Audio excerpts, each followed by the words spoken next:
Olá, alunos do 8º ano, tudo bem com vocês? Espero que sim. Eu sou o professor Alexandre de Geografia e sejam bem-vindos a mais uma videoaula.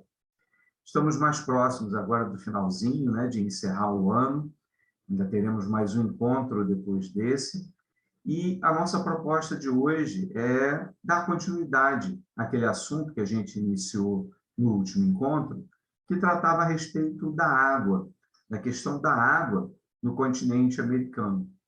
E, assim, esse tem sido um tema muito importante por causa das mudanças climáticas que já se anunciava e que agora são efetivas, estão acontecendo de verdade, modificando a nossa relação com o meio ambiente, e a questão da água, que é considerado o tesouro desse século, vai chamando a nossa atenção para que a gente pense como esse recurso é importante e repensar também a forma como a gente lida com ele, já que ele é essencial para a nossa existência, para a nossa forma de viver. Então, vamos dar uma recordada rapidinho no que a gente tratou no nosso último encontro. Falamos a respeito desses recursos hídricos, da água, como sendo algo que não está solto aí para nós esbanjarmos, porque o que, na verdade, nós usamos como recurso, como água potável, nessa imagem que a gente viu aqui, somente 3% de toda a água do planeta é potável. E desses 3%, somente 1% aparece para nós na superfície como água líquida, na forma líquida, disponível para o nosso uso, porque a maior parte, na verdade, ou está congelada ou está em subsuperfície, embaixo do solo, que é preciso escavar para chegar até essa água. Então, o que nós vemos e usamos de forma constante é 1% apenas. Então, daí a importância da gente tratar bem esse recurso, que também não é distribuído de forma igualitária, de forma igual pelo planeta. Nós vemos esse mapa, essa ilustração demonstrando que o azul corresponde à água e o pretinho é a quantidade de pessoas. Não é em todo lugar que a água está disponível para a maioria das pessoas. Então, no caso da Europa, Ásia e a África, por exemplo, nós temos menos água disponível do que o número de população que precisa desse recurso. E aí nós fomos tratar da cara dessa água que fica disponível para o nosso uso, quando ela está visível na superfície, que é o que a gente chama de bacias hidrográficas. Então, as bacias hidrográficas, elas são os caminhos por onde os grandes rios passam, alimentados por seus afluentes, divididos por partes mais altas. Os relevos, eles dão uma forma para essa bacia hidrográfica, que é alimentada por um rio principal e que, por sua vez, é alimentado por vários pequenos rios ou afluentes, que, quando a gente olha do alto, mais lembra a folha de uma planta, que parece até uma folha de couve. Um rio principal com todas as ramificações que alimentam esse rio principal, e essa linha pontilhada representa esse tal de interflúvio aqui, que são os pontos mais altos que limitam essa bacia hidrográfica. E aí, falando em bacia hidrográfica, e já que o nosso tema principal era o continente americano, especificamente para agora a América do Sul, o subcontinente onde nós estamos, a gente foi olhar as bacias hidrográficas do nosso subcontinente. Então, todas essas linhas em azul correspondem aos rios e principais rios que alimentam as nossas sociedades. E a gente destacou aqui 3 bacias principais e tem grande importância para todos os países do subcontinente. O primeiro deles é da bacia do Rio Orinoco, que está localizado na Venezuela, ao norte do Brasil, que nasce aqui nessas regiões mais altas, próximo dos Andes já, e deságua aqui no Oceano Atlântico, mas já próximo do Mar do Caribe, aqui no norte da América do Sul. Falamos da bacia do Rio do Prata, que é uma confluência, né, de rios que reúne águas que vêm do Brasil, da Argentina, do Paraguai e do Uruguai, e que deságua aqui numa foz entre a Argentina e o Uruguai. Nessa imagem aqui a gente consegue ver melhor, que tem uma grande importância também, porque reúne uma área imensa de outras bacias, inclusive aqui do Brasil, para alimentar toda essa região aqui com água doce. E, por fim, a maior bacia hidrográfica do mundo, que está localizada na Amazônia Legal, que não é só no Brasil, existem países vizinhos que também dividem a Amazônia, a floresta amazônica conosco, mas a maior parte está no nosso território. Então, a gente percebe aqui, nessa imagem, a quantidade de água que se reúne em toda essa região, correndo aqui na direção do Oceano Atlântico.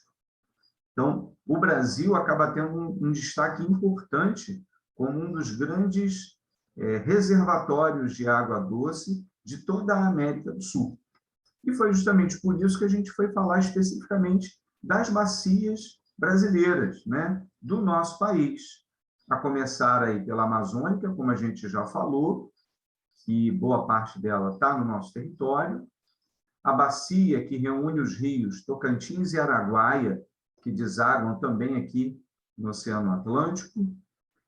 A bacia do Rio São Francisco, que é extremamente importante para as populações do Nordeste brasileiro, porque é um rio que não seca, apesar de ter sofrido, ao longo dos últimos anos, uma série de problemas onde a água tem diminuído, mas ainda assim alimenta a muitas cidades em vários estados do Nordeste.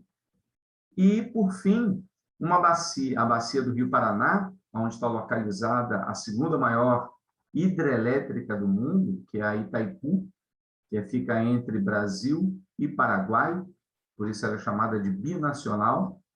Então, essa região, além de ter os rios que formam o tal do Rio da Prata, né? A bacia do Rio da Prata, embaixo desse território, lá embaixo, no fundo da terra, existe um grande reservatório de água que é chamado de aquífero, o Aquífero Guarani.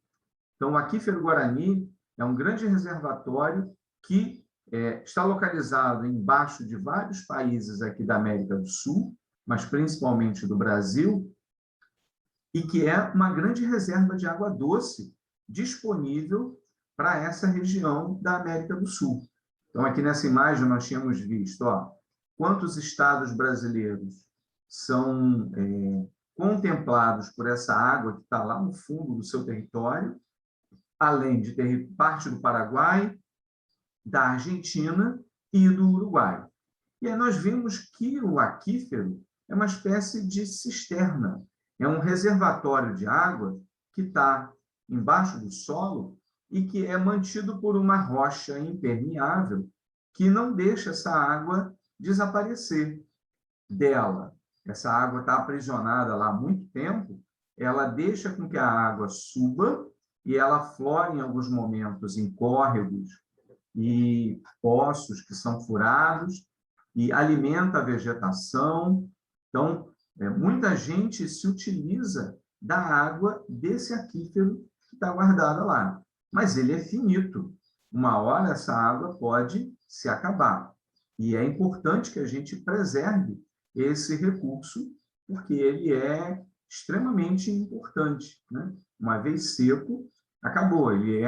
Toda essa água entra no ciclo hidrológico da atmosfera do planeta, ele deixa de ser um recurso nosso aqui.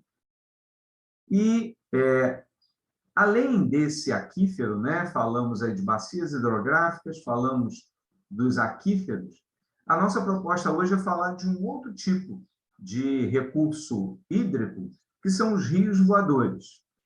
E aí você deve estar pensando, né? Pô, professor, está me zoando, né? Rio voador? Como é que pode? Rio voa? Rio não está no chão? Tem como voar? Pois é.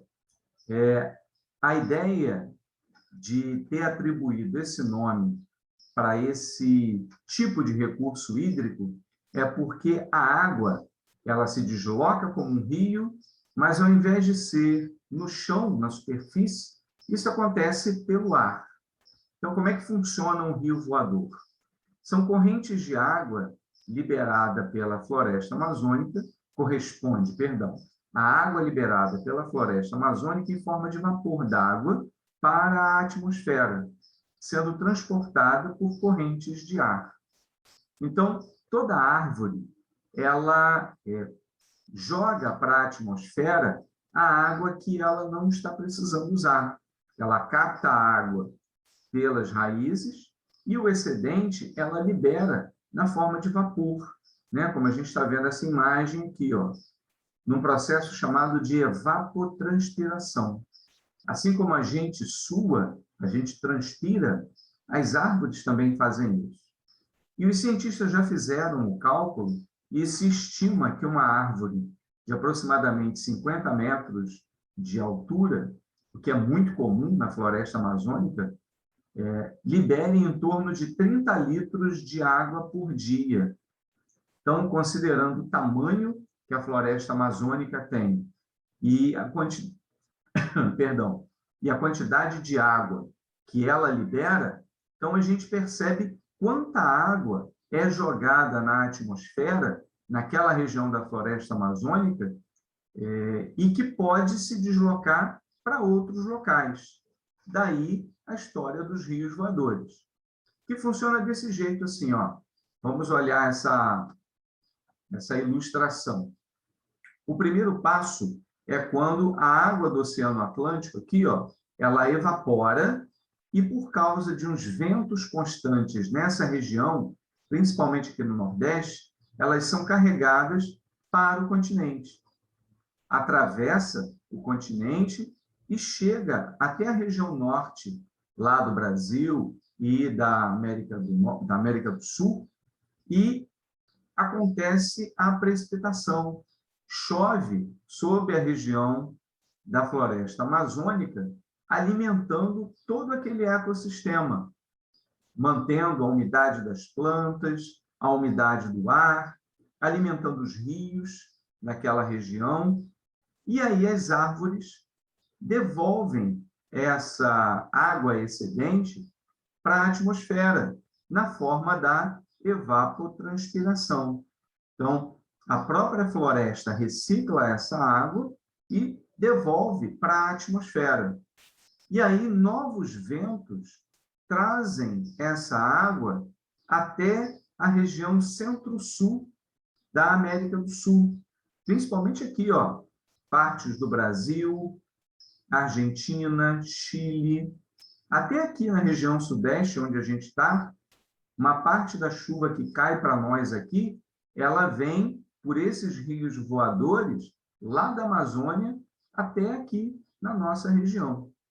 E isso leva a uma questão muito importante. Quando acontece o desmatamento na Amazônia, retiram-se as árvores, a gente pode calcular aí que uma grande quantidade de água deixa de ser lançada na atmosfera, já que as árvores foram derrubadas, e que não vão alimentar mais esses rios voadores. Os cálculos que os cientistas já fizeram é que esse fluxo de água aérea é tão intenso quanto o do próprio rio Amazonas. A quantidade de água que o rio Amazonas desloca pelo chão é o mesmo que esses rios voadores deslocam até o sul da América do Sul. Então, vários países aqui dependem da água que sai das árvores da floresta amazônica. Então, quando nós aqui do Brasil derrubamos a floresta, somos responsáveis pela diminuição da água em várias outras regiões e países vizinhos do Brasil. Um outro método de captação de água que é muito interessante, que foi desenvolvido numa certa região da América do Sul, é chamada de atrapanieblas, que, numa tradução livre, corresponderia a captadores de névoas. O que acontece? Toda essa região aqui, ó, da América do Sul, onde que aparece aqui nesse tom mais clarinho, é a presença da Cordilheira dos Andes. São várias montanhas que criam uma grande barreira. Os ventos que trazem a umidade aqui do Oceano Pacífico e que não conseguem avançar pelo continente, porque a barreira das montanhas não permite. E aí, em alguns locais, ao longo dessa linha aqui, incluindo Chile, Peru, Equador, parte da Bolívia, acontece um fenômeno chamado de Camanchaca. A Camanchaca é uma névoa que se forma junto ao solo e que mantém a umidade do ar muito alta. Nessa região, como ela é fria e as águas do Oceano Pacífico também são muito frias, quase não chove, não formam nuvens de chuva. Então, a região, não tendo chuva, ela, teoricamente, seria seca, né? Só que essas camanchacas, esses nevoeiros, eles mantêm uma umidade no ar muito alta, a ponto de molhar tudo onde eles tocam. E aí se desenvolveu uma técnica de captação dessa água, que nada mais é que é o tal da atrapanieblas, que são umas telas, parecendo uma tela de mosquiteiro, que, quando a névoa passa por ela, a água é retida ali e é canalizada. Então, é uma forma de captação de água do ar, da umidade do ar, sem precisar de nenhum tipo de gasto de energia, inclusive ecologicamente correto, né? E aí, para várias regiões aqui que são, inclusive, desérticas, próximas do mar, mas são desérticas, como o deserto do Atacama, é possível coletar água dessas névoas a partir desse mecanismo. Então, assim, a gente viu diversas formas de captação, aproveitamento, distribuição de água, mas como a gente falou lá no início, a água ela não é distribuída de forma igualitária para o planeta todo. E mesmo aqui, ó, na América do Sul, onde a relação água-pessoas, né, água-população, é muito favorável para nós, porque tem bastante água, isso não significa que a água está disponível de forma igual para todos os países. Ela está concentrada em algumas partes e em outras ela é escassa ou é muito cara. É preciso gastar muito recurso para ter acesso a essa água. Então, isso, inclusive, gera alguns conflitos entre países no acesso ao recurso hídrico. Mas esse assunto a gente vai deixar para o nosso próximo e último vídeo encontro. Eu hoje fico por aqui. Um abraço a todos, cuidem-se e até lá. Tchau, tchau.